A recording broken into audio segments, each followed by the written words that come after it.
Hola, ¿cómo están? Vamos a empezar el taller hablando sobre microbiota, salud intestinal, un mundo por descubrir. Vamos a hablar de varias enfermedades para que se queden hasta el final de la presentación, como el sobrecrecimiento bacteriano, el SIBO, que está muy de moda, Helicobacter pylori, síndrome de intestino irritable, candidiasis, que es un tema que también está saliendo mucho en las redes sociales. Bueno, yo soy nutricionista, soy Leila Facuse y creé una clínica que se llama The Lake Clinic, donde trabajo con la Cata. Ya, yo soy Catalina Fullerton, soy médico, nutrióloga, trabajo principalmente en el área cardiometabólica y también en el área gastrointestinal. Así que hoy día vamos a hacer esta presentación para poder aclarar algunas dudas y obviamente para que puedan volver a verla las veces que sea necesario y poder ayudarles. Para poder iniciar, tenemos que describir primero qué es la microbiota, para poder saber más o menos de qué estamos hablando. Y la microbiota es los bichitos que viven literal en nuestro organismo, ¿ya? Son principalmente en el tracto digestivo, pero pueden estar también en nuestro tracto geniturinario o en la piel, etc. ¿Y por qué va a ser importante saber lo que es la microbiota? Porque la microbiota regula muchas funciones, sobre todo en la parte digestiva, y además participa en la producción de algunas vitaminas de nuestro cuerpo, forman parte de la barrera inmunológica de nuestro cuerpo, es decir, nos protegen, ¿ya? Y tenemos varios tipos. Por ejemplo, están las bacterias, están los virus, está la cándida o los hongos en general, y las arqueas, ¿ya? Y dependiendo cuál sea el desorden que tengamos nosotros en nuestro organismo, qué patologías podemos presentar.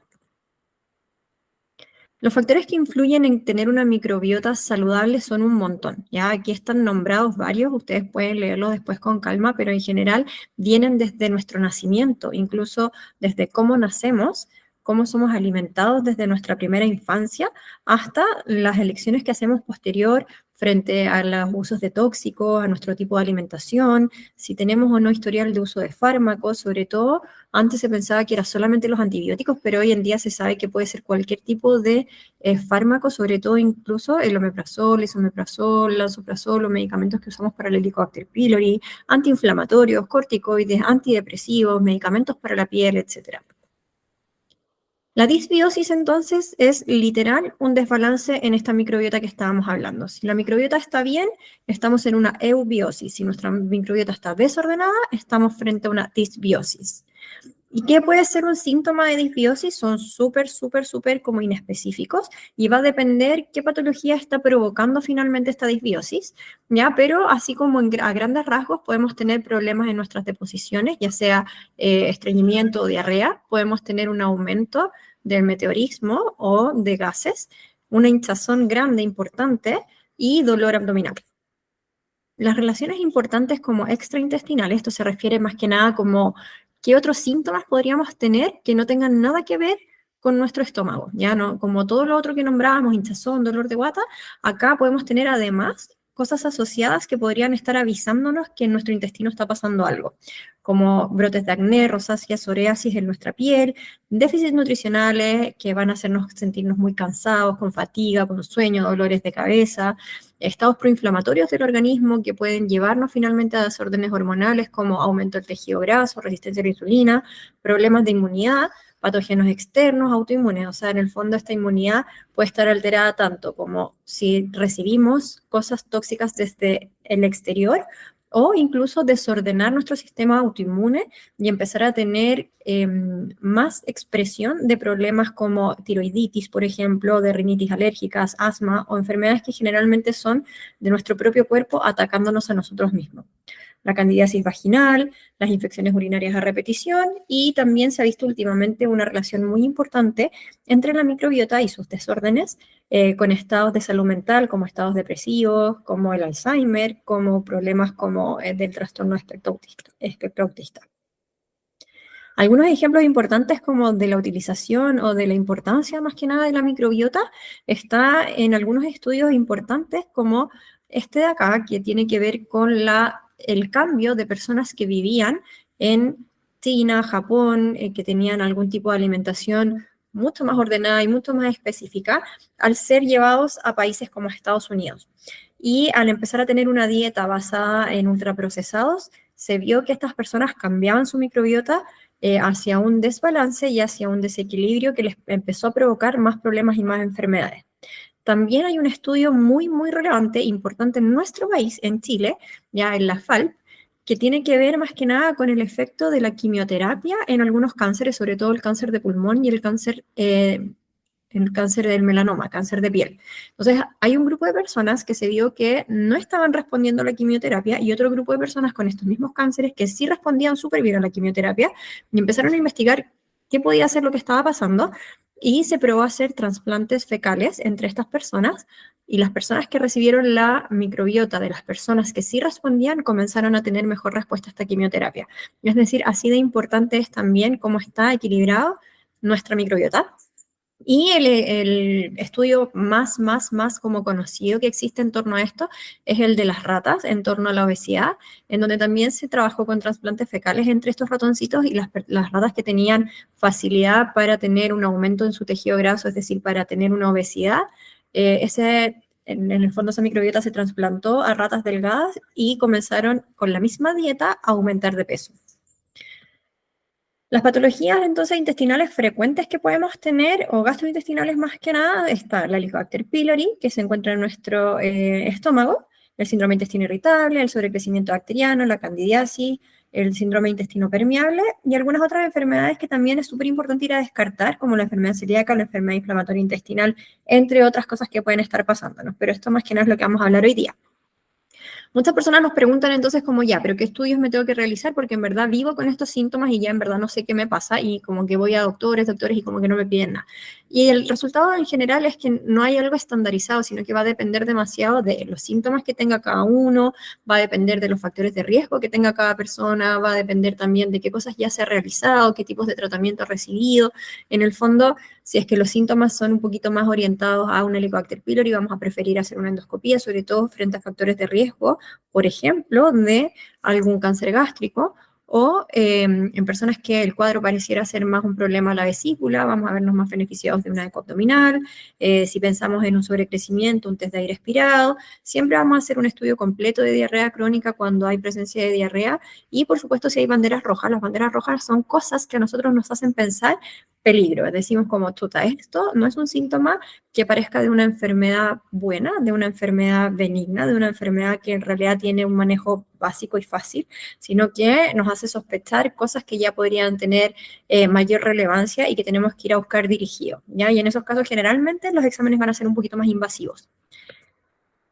El caso de la Helicobacter pylori, ya que es una bacteria que está en nuestro estómago, está generalmente entre el 70 y 80% de la población chilena. Es súper, súper, súper frecuente, pero el problema general con esto es que es factor de riesgo para cáncer gástrico.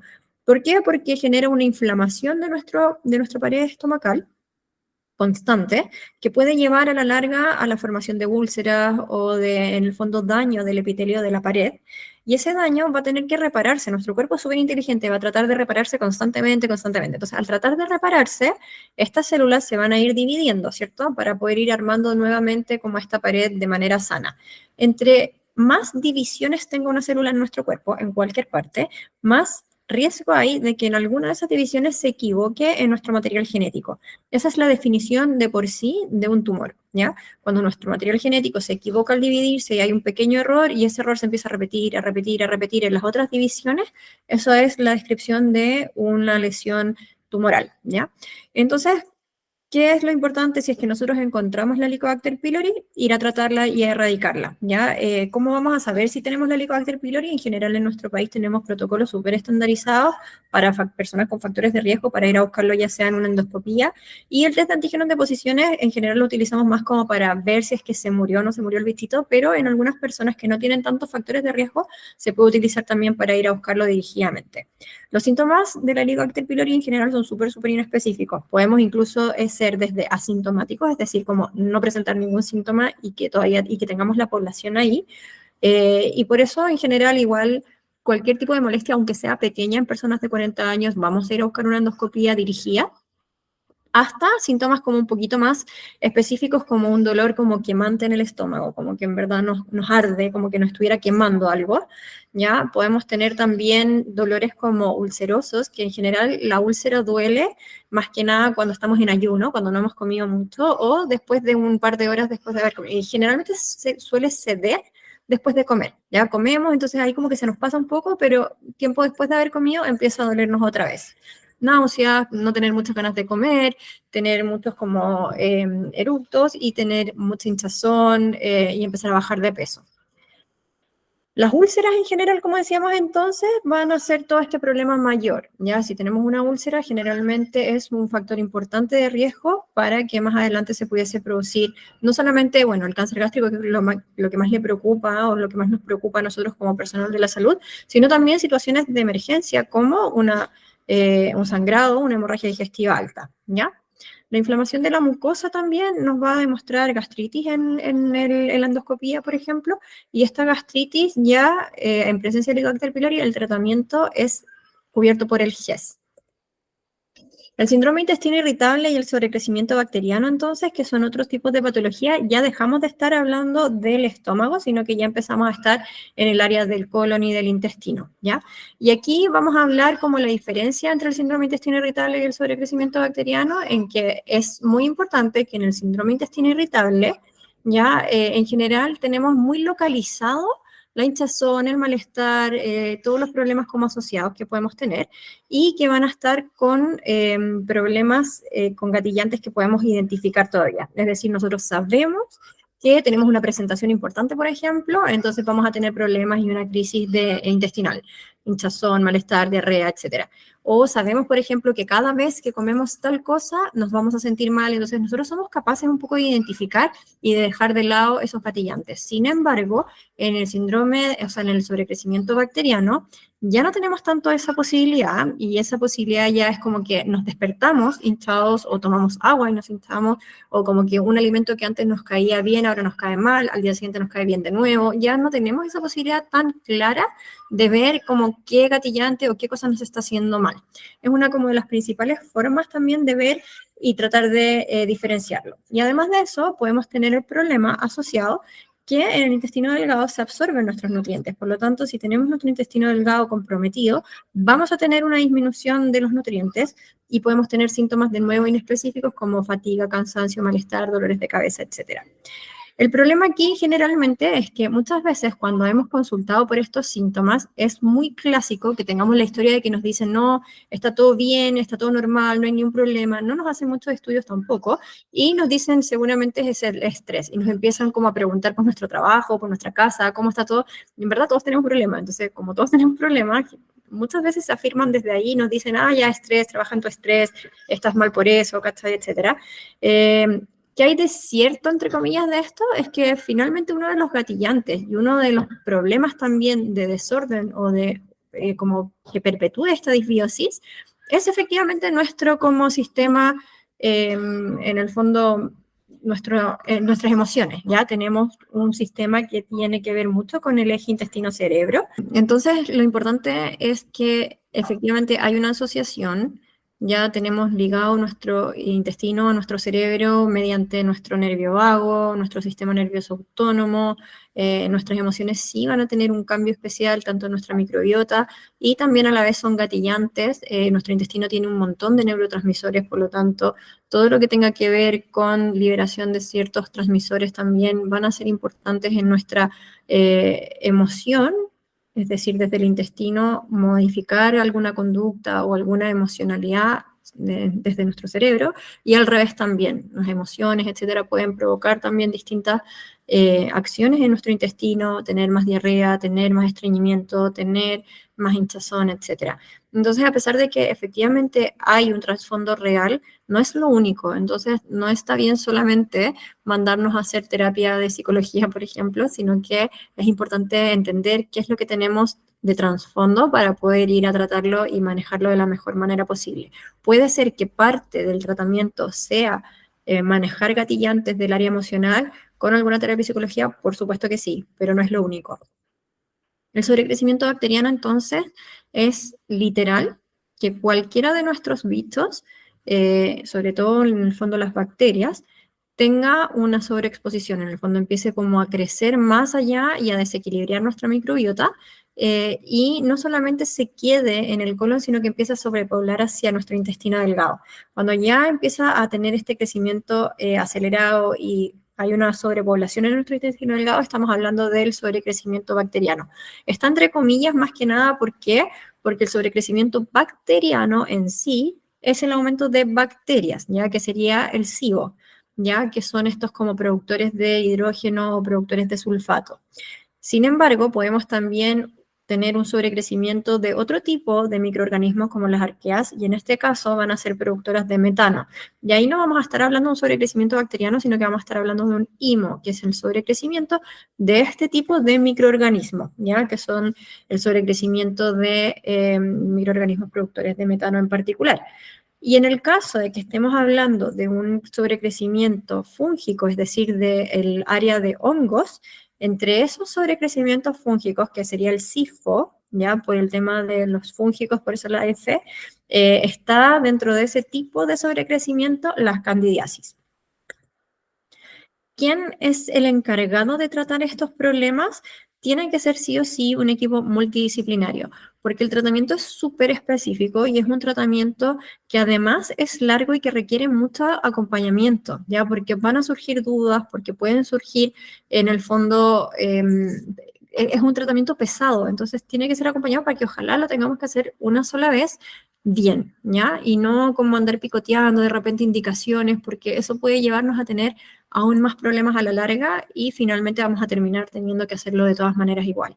¿Ya? De los médicos que lo tratan en general, están los gastroenterólogos, por supuesto, que son los encargados de ver todo el tema de nuestro estómago, etcétera.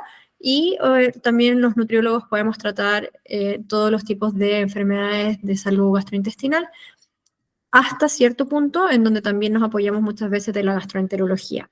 Y los nutricionistas también tenemos que preocuparnos de elegir a un nutricionista que esté con estudios en alimentación baja en FODMAPs, porque es un protocolo súper estandarizado y no es llegar y decir como toma esta lista y chao. Ya eso tiene que ser algo súper, súper específico. Y como dijimos antes también, en ocasiones se va a agregar igual terapia de psicología en los casos que sea necesario. La candidiasis intestinal, entonces, a diferencia del SIBO, que tenemos estos síntomas que dijimos antes, como de malestar, hinchazón, que son parecidos a los de síndrome de intestino irritable, pero que vamos a tener la diferencia en que vamos a estar con problemas asociados de cansancio, malestar, como bajo ánimo, mucho sueño, dolores de cabeza constantes, tenemos como síntomas de déficit nutricionales asociados.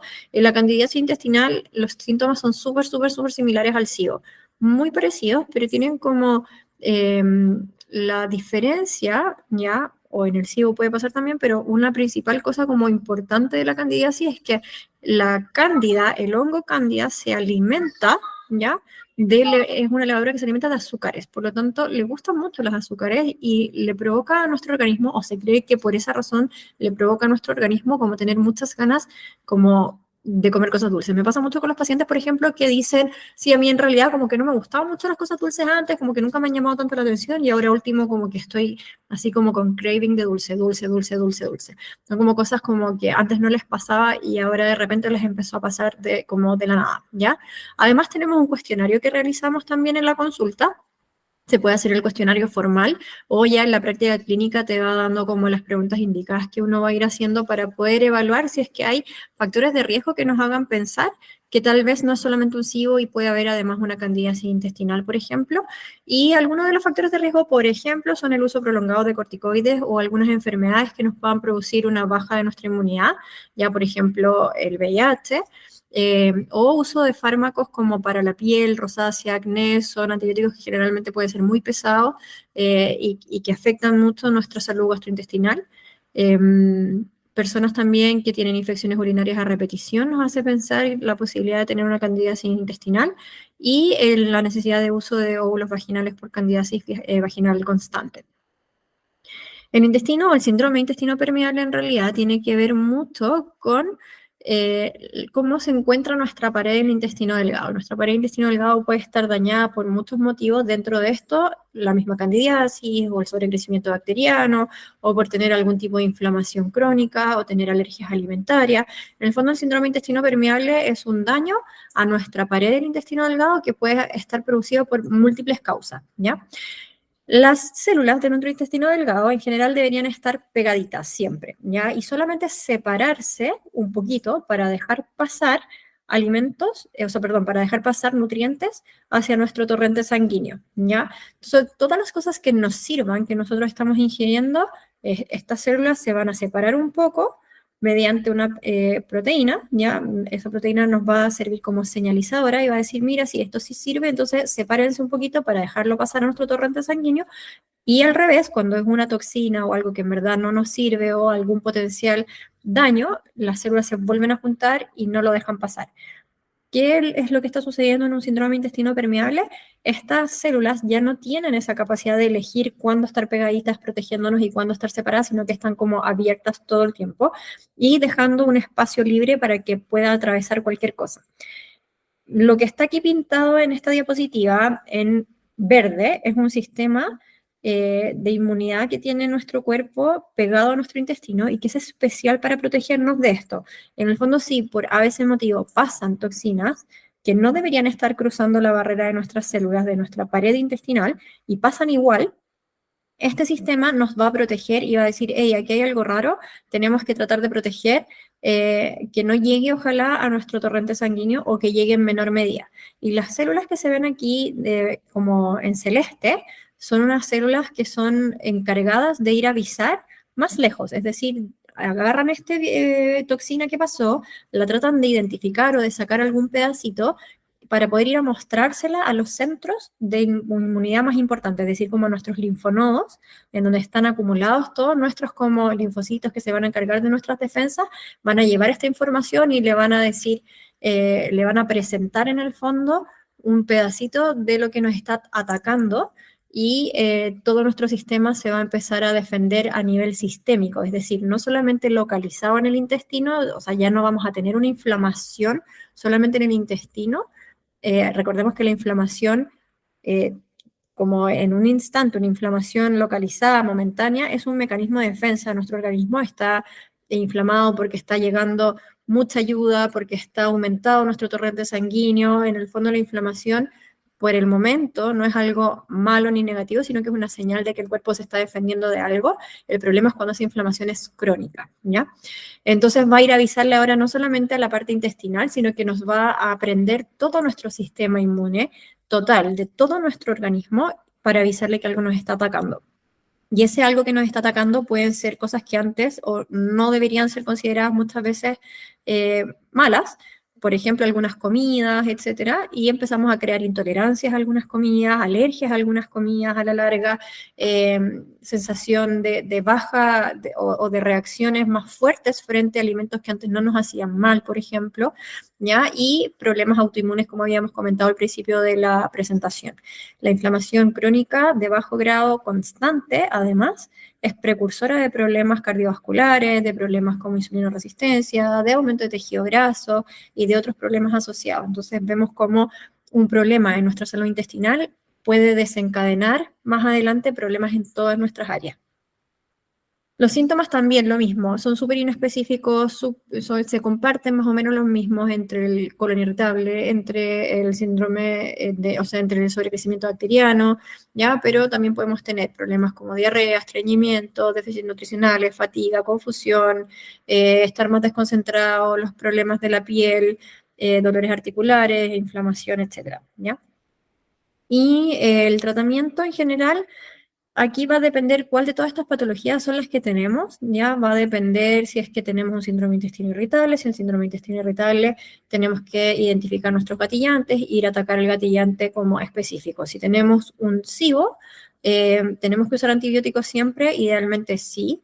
¿Por qué? Porque en el fondo si nosotros los tratamos solamente con la alimentación, vamos a tener estos como bichitos o este sobrecrecimiento medio adormecido, ¿ya? Pero va a seguir ahí. Entonces se nos van a pasar los síntomas, nos vamos a empezar a sentir un poco mejor, pero a medida que vayamos como volviendo a ciertos tipos de alimentación, pudiese ser que esto vuelva a repoblar o a despertar, entre comillas, y volvemos a tener los mismos síntomas nuevamente. Por lo tanto, es importante tratar con antibióticos el sobrecrecimiento de arqueas, el sobrecrecimiento de bacterias, y para el caso de los hongos es otro tipo de medicamentos que no es un fármaco, sino que es un antifúngico, porque es otro tipo de microorganismos, ¿ya?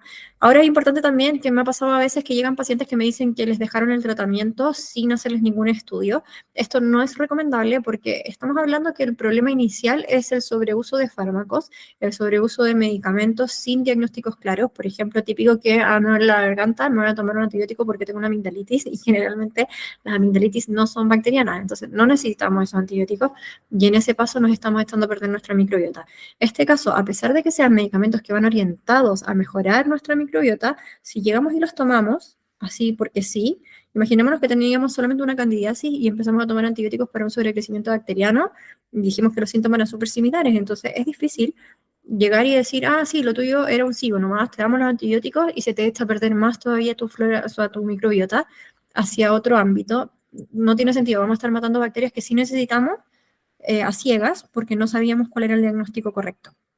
El uso indiscriminado de antibióticos es un problema hoy en día para la salud pública. Nos vamos a empezar a quedar sin medicamentos para poder tratar los problemas porque los bichos se están haciendo cada vez más resistentes. Como ejemplo, el tratamiento del SIBO previo, hace un tiempo atrás, era con una dosis mucho menor de antibióticos que la que estamos utilizando ahora. ¿Por qué? Porque los bichos se están volviendo resistentes. La prevención es importante, siempre tratar de cuidar nuestra microbiota, tratando de evitar los ultraprocesados, tratando de no utilizar medicamentos que no sean necesarios, tratando de siempre como tener claro qué es lo que nos está sucediendo, consultar por los síntomas, etcétera. Pero si es que ya tenemos el diagnóstico, vamos a ir a tratarlo según la patología, como habíamos comentado antes. Tenemos que reparar en el fondo y reordenar todo esto, tenemos que sacar todo este como aumento de bichos que se hace con los antibióticos, pero el uso de antibióticos va a provocar que matemos bacterias buenas también o que matemos microorganismos que sí nos servían. Entonces, por eso utilizamos también probióticos para poder reponer las cosas que sacamos sin querer en el fondo. Tenemos que desinflamar nuestra pared intestinal y tenemos que además ver si es que existen o no déficits nutricionales asociados para poder corregirlos. Algunos de estos déficits los podemos estudiar en plasma, pero otros déficits son más intracelulares, no los vamos a poder estudiar, pero sabemos que hay una asociación importante, por lo tanto los vamos a ir a corregir de todas maneras. ¿Ya? Y para prevenir las recurrencias es importante aprender una alimentación adecuada. La parte de la alimentación es la más específica y ahí entra todo lo que tiene que ver con la nutrición, todo lo que tiene que ver con el manejo de la dieta baja en FODMAPs, pero la parte más importante es cómo ir aprendiendo a comer más adelante y para siempre. Ya, entonces ahora vamos a partir la parte de alimentación. ¿Qué hacer? Depende del tipo de patología, pero les voy a hablar un poquito más adelante de la dieta baja en FODMAP, que es una dieta que disminuye los carbohidratos que fermentan en el intestino. También es súper importante el consumo de probióticos y de prebióticos, pero como les decíamos antes, esto depende totalmente del tipo de patología. Por ejemplo, cuando uno lleva una dieta baja en FODMAP, porque hay un sobrecrecimiento bacteriano, uno disminuye un poco el consumo de prebióticos. Pero sí se empieza a repoblar la flora intestinal con probióticos post-medicamento. Pero si tenemos un síndrome de intestino irritable, es súper importante llevar con los probióticos desde el principio, los prebióticos también desde el principio. Entonces, por eso depende mucho del tipo de patología, pero vamos a hacer una pasadita por una dieta baja en FODMAP, que es el tratamiento en general de un síndrome de intestino irritable, de un sobrecrecimiento bacteriano. Y un buen probiótico se destaca mucho porque tiene más de 10.000 unidades formadoras de colonia. Ya que es una dieta baja en FODMAP, esto significa eliminar carbohidratos fermentables. Ya estos son los oligosacáridos, disacáridos, monosacáridos y polioles fermentables. Acá les puse unas imágenes que yo encontré que estos medicamentos, o sea, estos alimentos, perdón, son los más, como que mis pacientes dicen tener más malestar en base a ello.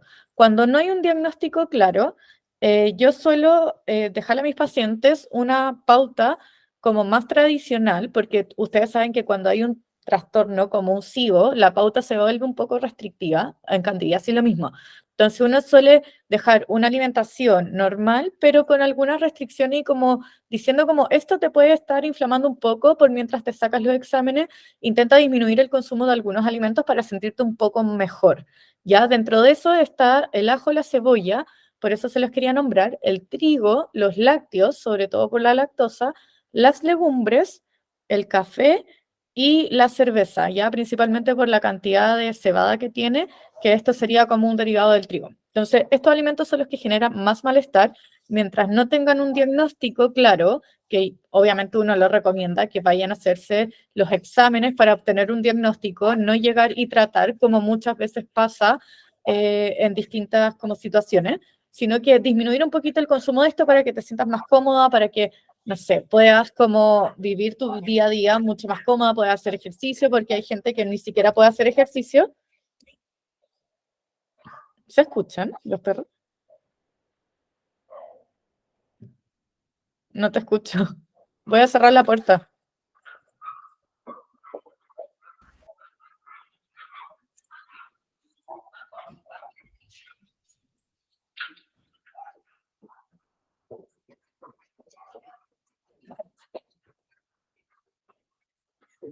Y ahora sí.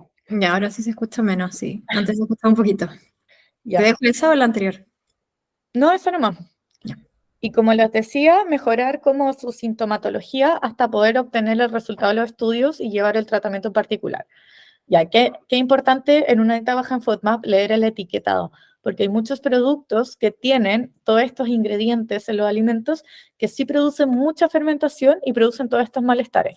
Dentro de esto está la fructosa, que la fructosa es, en resumen, como el azúcar de la fruta, por eso uno elimina como los concentrados de fruta, los jugos de fruta, el jarabe de maíz de alta fructosa, que está en muchos ingredientes como alimentos comerciales, como por ejemplo el ketchup, la salsa barbecue. Fíjense, y muchas marcas trabajan en base a jarabe de maíz de alta fructosa y la miel.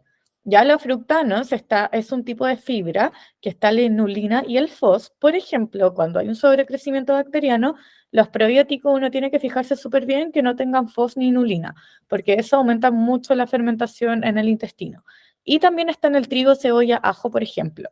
La galactosa, una forma de encontrarla en los ingredientes de los alimentos es la goma guar, y la goma guar, por ejemplo, está en muchas bebidas vegetales.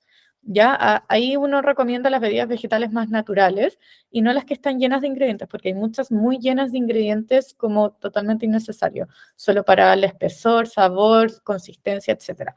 Bueno, la lactosa está en los lácteos, en la leche, en el queso, y uno no se le ocurre muchas veces, pero también están en los derivados de estos alimentos, como la mantequilla tiene lactosa, la nata, la salsa blanca, la crema, la leche condensada, etcétera. Y los polialcoholes son un tipo de endulzante que fermenta un montón en la microbiota. Estos fueron creados en la industria porque lograron encontrar algo que no se absorbe en el intestino, pero que llega al intestino grueso y fermenta. ¿Ya? Y esto a largo plazo se ha visto que puede ir generando disbiosis. Lo encontramos en muchas barritas light, barritas de proteína, en suplementos de proteína de repente, en granolas sin azúcar, como que todos los sin azúcar y a veces las cosas altas en proteína suelen tener muchos de estos endulzantes porque ellos están buscando obtener un producto como sin calorías, pero que sea dulce y que le guste al consumidor. Ya se llaman como xilitol, maltitol, manitol, sorbitol, todo lo terminado en ol es un polialcohol. Bueno, la dieta baja en FODMAP es súper completa, tiene millones como de permitidos y no permitidos, pero yo siempre le digo a mis pacientes que no tomen estos como altos en FODMAP, como ven ajo, cebolla, arvejas, como algo malo, la manzana, la pera, como vemos abajo la fruta, sino que es algo muy fermentable que cuando estamos en un tratamiento como de un sobrecrecimiento bacteriano, tenemos que disminuir la fermentación de las bacterias para poder eliminarlas en base al medicamento y a los alimentos, ¿ya? Pero quiero dejar muy en claro que no son alimentos malos, que no, de repente me dicen como, ah, sí, es súper saludable la dieta baja en FODMAP, y no, como que uno disminuye mucho los prebióticos, que son alimentos muy beneficiosos, pero cuando tienes una buena colonización bacteriana, en el caso de un sobrecrecimiento bacteriano, como no hay una buena colonización y uno está intentando disminuir las bacterias, se eliminan estos alimentos. Pero el ajo, el brócoli, la manzana, la cebolla y todos los alimentos que ven como altos en FODMAP, que son muy fermentables, sí suelen ser muy beneficiosos en personas que tienen unas bacterias, una microbiota saludable, por así decirlo. ¿Ya? Y bueno, la dieta baja en FODMAP tiene 3 etapas. No voy a entrar tanto en cada una de ellas, pero la primera etapa es de eliminación. Eliminamos todos los alimentos altos en FODMAP. La segunda etapa es de reintroducción y esta reintroducción guiada es guiada. Y es súper importante porque si no lo hacemos de manera guiada, no vamos a saber exactamente en la tercera etapa, que es la de personalización de la dieta, qué alimentos son las que en mi caso no tienen buena tolerancia. Yo he visto muchos pacientes que cuando llegan con SIBO es como no puedo comer nada, todo me cae mal, las legumbres hace 5 años no como, pero cuando uno trata la microbiota, la mejora, después cuando están reintroduciendo alimentos se dan cuenta que las legumbres ya no les caen tan mal y como que pueden volver a comer muchos alimentos que antes no estaban comiendo porque tenían como este sobrecrecimiento bacteriano. Hay algunos que obviamente uno nunca vuelve a tolerar tan bien, pero son los mínimos de, no sé, 20 alimentos que me decían que no comían, terminan como uno o dos teniendo no tan buena tolerancia después de uno de este tipo de tratamiento. Y bueno, para esto quería como tocarlo sobre las legumbres, qué hacer para mejorar la tolerancia de las legumbres, ¿ya? Porque las legumbres, en general, todo el mundo tiene mala tolerancia por su cantidad de fibra, por su cantidad de FODMAP, porque tienen un añejo que fermenta un montón. Entonces, ¿qué podemos hacer para mejorar la tolerancia de las legumbres por mientras? Es, primero, remojarlas desde el día anterior en bicarbonato y eliminar esa agua de remojo. Luego, hervirlas y eliminar esa agua de hervor. Y después recién ahí preparar el guiso. Es como eliminar 2 tandas de agua, lo que producen que haya mucha mejor tolerancia. Y hay otras técnicas de mejorar tolerancia, como hervir, colar, enlatar, remojar y prensar. Por ejemplo, las legumbres que vienen en cajita, en general, suelen tener mejor tolerancia en los pacientes porque es un enlatado enlatado entre comillas, porque viene en cajita, pero es una producción súper parecida. Entonces eso hace que al botar el agua como que viene en esta cajita de legumbre, uno tenga mucha mejor tolerancia en esa legumbre. Los garbanzos, por ejemplo, vienen con piel, pero uno la aprieta y le saca la piel y suelen tener mejor tolerancia que las legumbres secas preparadas en la casa, como tip. Bueno, cuando se lleva una dieta baja en FODMAP, uno elimina el trigo, elimina en general la lactosa, los lácteos, el ajo, la cebolla, todos los ingredientes principales que cuando uno prepara un alimento o cuando va a comer afuera de casa. Entonces esto se vuelve súper difícil. Y como tip a mis pacientes le digo que vayan a comer sushi. Es un alimento que es arroz, le dan salmón, camarón, palta, cebollín. En verdad son puros ingredientes permitidos en una dieta baja en FODMAP. La mejor forma de reemplazar la cebolla en la dieta baja en FODMAP es el cebollín parte verde, ¿ya? Y bueno, ahí evitan los tempuros y los quesos crema y van a tener una muy buena tolerancia para poder salir a comer con sus amigos, con su familia. La soya tiene gluten, así que o comprar una soya sin gluten y un buen reemplazo, una salsa teriyaki son los aminos de coco. Y también otra buena opción es ir a comer como un restaurante proteína con verdura. Por eso yo quiero recalcar mucho que no es llegar y llevar una dieta baja en FODMAP porque me estoy hinchando, sino que es importante tener como el tipo, como hacerse los exámenes, saber qué tipo de patología tienes y recién ahí tratarlo con una dieta baja en FODMAP, porque es una dieta restrictiva que puede generar déficit de nutrientes, que no tiene buena adherencia a largo plazo porque es difícil de seguir, porque cuesta salir a comer afuera. Entonces, calidad de estilo de vida, o sea, como calidad de vida lo puede disminuir un poco y la idea es que sea solo un tratamiento un tiempo y después puedan tener una alimentación amplia y variada como cualquier persona. Bueno, y esto también es importante, que siempre se cree que de llevar una dieta baja en FODMAP es comer arroz con pollo, ¿ya? Arroz blanco y pollo a la plancha, y no es así. Uno está acostumbradísimo a alinear los alimentos con ketchup, mayonesa, sacar la salsa teriyaki para comer el sushi. Entonces, no es necesario como comer fome, sino que se pueden usar muchas hierbas, muchas especias, jengibre, jugo de limón y lima, sal, pimienta, caldo sin ajo, mostaza también está permitida. Entonces no es necesario comer fome, como que se pueden hacer un pollito a la mostaza, usar la cúrcuma activada con pimienta, tiene propiedades muy antiinflamatorias, igual que en jengibre, además que la canela también tiene propiedades. Entonces, usar como todas estas hierbas y especias, además de poder saborizar las comidas, tienen efectos beneficiosos en nuestro cuerpo. Bueno, los prebióticos, quería tocar un poquito el tema de los prebióticos, son alimentos que tienen mucha fibra y que actúan como precursor de microorganismos para mejorar nuestra microbiota. En una dieta baja en FODMAP se disminuye, pero si uno quiere mejorar la microbiota, el consumo de prebióticos es súper importante. Es como darle comida a nuestras bacterias. Y los probióticos son la forma de consumir como las bacterias que deberíamos tener en el intestino, pero de manera externa. Ya hay varias cepas, como la activa. Estas son como las que tienen mayor evidencia científica. Puedes tomarlo en forma de cápsulas o hay algunos alimentos que sí tienen buenos probióticos, como el kefir, la kombucha, el chucrut, también el vinagre manzana son súper beneficiosos. Y hay probióticos específicos para cada tipo de patologías. Por ejemplo, pusimos un ejemplo, depende del caso, no quiero que lleguen y copien lo que sale en estas diapositivas, pero para estreñimiento y diarrea pusimos un ejemplo que es específico para eso, que esa marca tiene. Y para un SIBO, por ejemplo, es súper importante que el probiótico tenga glutamina, que es lo que regenera la pared intestinal, y ahí pusimos un ejemplo también. Pero recuerden que depende de cada caso. Otros suplementos que se utilizan harto en un tratamiento de un SIBO, por ejemplo, es el omega 3, que es un antiinflamatorio general y sistémico, el citrato de magnesio, el aceite de orégano, enzimas digestivas, pero recuerden que todo esto depende de su patología en específico, pero tanto yo como la Cata les podemos dar suplementos como para acompañar el tratamiento médico. Y bueno, una cápsula de estreñimiento súper cortita.